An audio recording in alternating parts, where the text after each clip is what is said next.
आप सभी दर्शकों को मेरे तरफ से हरे कृष्णा। सो आज जिस विषय में हम चर्चा करने जा रहे हैं वो है मृत्यु। सो मृत्यु क्या है, व्हाट इज डेथ, हम मृत्यु किसे कहते हैं। सो अक्सर हम मृत्यु में शोक प्रकाश करते हैं, रोते हैं, लेकिन क्या हमें पता है ये जो मृत्यु है किसकी मृत्यु हुई है। ये जो हमारे सामने मरा हुआ व्यक्ति है, चाहे वो हमारे आत्मीय स्वजन हो या हमारे पड़ोस में कोई हो या कोई भी हो, है ना, जो मरे पड़ा है हमारे सामने मरा हुआ है, तो वो किसका मृत्यु हुआ है। क्या उसी व्यक्ति का मृत्यु हुआ है जिसके साथ हम समय बिताए हैं, है ना। सो मृत्यु किसका हुआ है, एक्चुअली ये मृत्यु उस शरीर का हुआ है। सो हम सभी देहात्म बुद्धि में जीते हैं।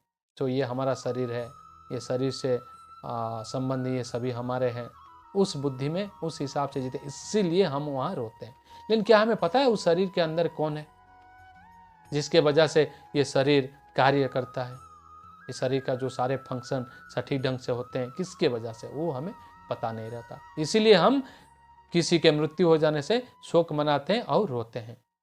लेकिन इस शरीर के अंदर जो है, जिसके वजह से इस शरीर का वजूद है, जिसके वजह से ये शरीर कार्य करता है, उसके बारे में हमें कोई ज्ञान नहीं रहता है। तो इसलिए भगवान भगवत गीता में एक उदाहरण देते हैं हमें अच्छे से समझने के लिए मृत्यु क्या है। सो दूसरे अध्याय का 22वां श्लोक में भगवान बताते हैं, वासांसि जिन्नानि जथा विहाय नवानि गृह्णाति नरोपराणि तथा शरीराणि विहाय जिन्नानि अन्यानि समजाति नवानि देहि। तो चलिए समझते हैं इसका अर्थ क्या है। तो भगवान बोलते हैं, जिस प्रकार मनुष्य पुराने तथा फटे वस्त्र को त्याग कर नया वस्त्र धारण करता है, उसी तरह ये आत्मा ये व्यर्थ शरीर को छोड़ के एक दूसरे नया शरीर धारण करता, ये है मृत्यु। तो अगर शॉर्टकट में हम इसको बोले तो मृत्यु का अर्थ यह है पुराने शरीर छोड़ के एक नया शरीर में प्रवेश करना। सो वो है मृत्यु। Change the body to get a another body. So ये है मृत्यु। ये जो शरीर हमारा व्यर्थ हो चुका है, व्यर्थ मीन्स ये शरीर के जो इंद्रिय हैं वो सारे ठीक से अभी कार्य करना बंद कर चुके हैं। मीन्स हम बुढ़ापा आ गया है। अभी जो बुढ़ापा आ जाता है, आंख को ठीक से दिखता नहीं, कान को ठीक से सुनता नहीं। तो जब ये सारे इंद्रिय कार्य करना बंद कर देते हैं, उस समय आत्मा इस शरीर को छोड़ के एक दूसरे शरीर में प्रवेश कर जाता है, उसी को ही मृत्यु कहते हैं। चलिए ठीक है, मृत्यु तो हो गया।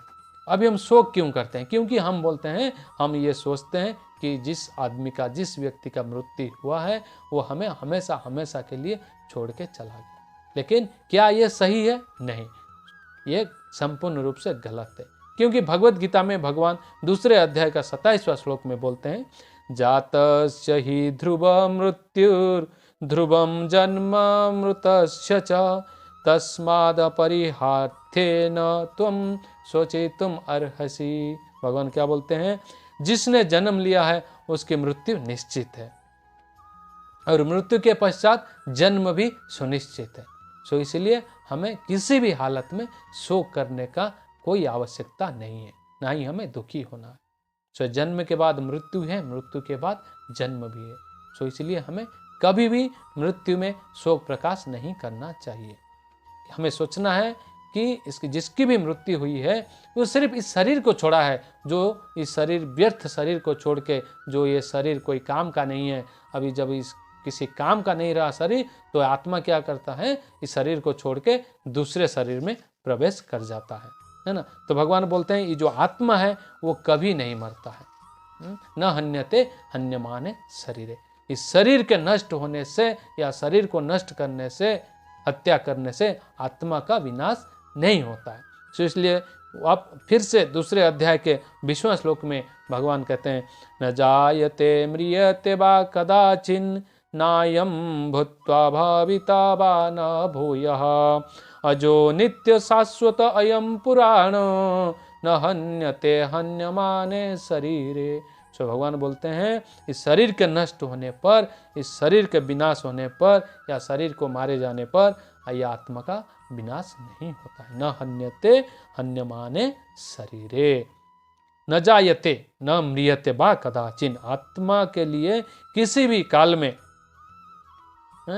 ना तो जन्म है ना मृत्यु, ना आत्मा जन्म लेता है ना आत्मा का मृत्यु होता है, ना ही वो जन्म लेगा, क्योंकि वो क्या है, नित्य शाश्वत, नित्य शाश्वत पुराण सबसे प्राचीन है, ये एटर्नल है, नित्य। सो आत्मा का कभी मृत्यु नहीं होता। इसलिए जो भी कोई व्यक्ति मरता है, हमें ये समझना चाहिए सिर्फ उसने ये शरीर को बदला है, उसका मृत्यु नहीं हुआ है, वो सिर्फ इस शरीर को बदला है, जो शरीर अभी व्यर्थ हो चुका है, अभी वो दूसरे शरीर में प्रवेश करने वाला है, दूसरा नया शरीर में। इसलिए हमें कभी इस शरीर को अपना नहीं समझना चाहिए। देखिए, अगर शरीर को अपना समझते हैं, जो शरीर अभी हमारे सामने मरे पड़ा है, जिस व्यक्ति का मृत्यु हुआ है, शरीर तो वही है, लेकिन मरा कौन है? अभी क्या हुआ है, जिसके वजह से इस शरीर का वजूद था, जिसके वजह से ये शरीर चलता फिरता था, सुनता था, देखता था, बात करता था, आज वो इस शरीर छोड़ के चला गया है, वो है आत्मा। तो इसको बोलते हैं आत्मज्ञान। जब किसी व्यक्ति को आत्मज्ञान लाभ हो जाए, वो कभी भी किसी भी परिस्थिति में शोक प्रकाश नहीं करता। तो इसीलिए हमें शास्त्रों से ज्ञान लेना है कि ये शरीर क्या है, या आत्मा क्या है। जब हम इस शरीर और आत्मा के बारे में भली भांति समझ जाएंगे, तो हम कभी भी किसी भी व्यक्ति की मृत्यु में शोक प्रकाश नहीं करेंगे, है ना। तो ये जो शरीर है ना, इसके 6 प्रकार के विकार होते हैं इस शरीर में। तो आइए जानते हैं इस शरीर के 6 प्रकार के जो विकार होते हैं वो क्या है। उसके बाद ये शरीर नष्ट होता है। सो क्या होता है, श्रीमद् भागवतम में इसका प्रमाण दिया हुआ है, इस शरीर में 6 प्रकार के कौन से विकार है। श्रीमद् भागवतम के 7वें स्कंद में 7वें अध्याय के 18वां श्लोक में भगवान बताते हैं, जन्माद्य सदिमे भावा दृष्टा देहस्य नात्मनः फलानाम इव वृक्षस्य कालेनेश्वर मूर्तिना। तो भगवान बोलते हैं, एक वृक्ष का उदाहरण देते हैं यहाँ पे।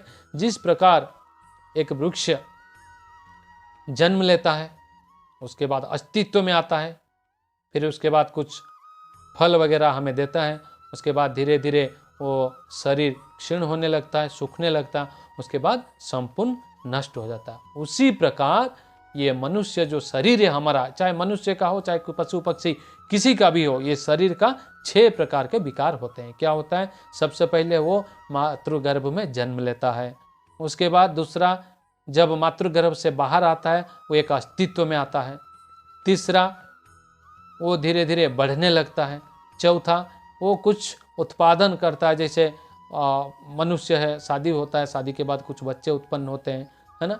उसके बाद धीरे धीरे ये शरीर वृद्ध अवस्था में आता है, क्षीण होने लगते हैं, उसके बाद एक दिन ये शरीर नष्ट हो जाता है।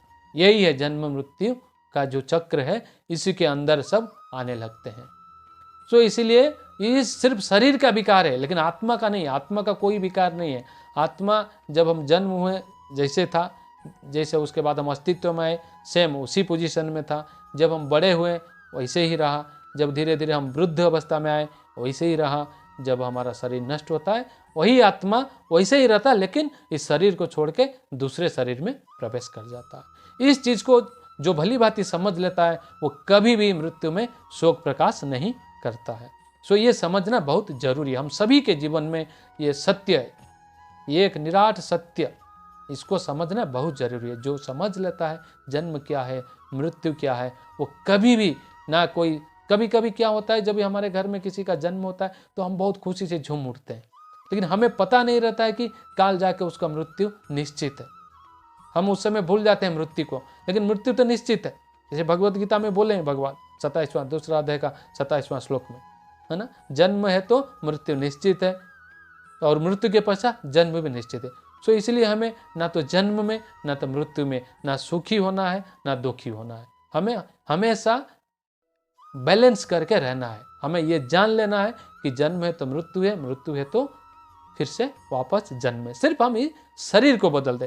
सो हमें इसलिए इस शरीर का नष्ट होने से कभी भी शोक प्रकाश नहीं करना है। जिस तरह फटे कपड़े, जब भी हम नया कपड़ा लेते हैं, कल फट गया, मैला पुराना हो गया, सो उसके लिए हम शोक प्रकाश नहीं करते, क्योंकि वो तो होना ही है। एक कपड़े को हम कितने दिन पहनेंगे, आज नहीं तो कल उसको बदलना ही है। सो बदलने के लिए एक रीजन चाहिए, वो रीजन है कपड़ा फट गया, ज़्यादा गंदा हो गया या डिस्कलर हो गया, तब हम इस कपड़े को बदल के एक नया कपड़े हमारे शरीर में धारण करते हैं। उसी तरह जब ये शरीर कोई काम का नहीं रहता है, उस समय ये आत्मा जो है इस शरीर को छोड़ के दूसरे शरीर में प्रवेश करता है। सो इसको हम कहते हैं मृत्यु। This is the death. So अभी आशा करता हूँ आप सभी को समझ में आया होगा मृत्यु क्या है। अगर आप सभी को मेरा वीडियो ये अच्छा लगा होगा तो कृपया लाइक करें, शेयर करें और मेरा चैनल को सब्सक्राइब करें और पास में जो बेल आइकन है उसको दबा दें, ताकि मैं कोई भी नया वीडियो अपलोड करूं वो आप लोग तक पहुंच सके और आप उसका फायदा उठा सके, आप उसका लाभ उठा सके। हरे कृष्ण।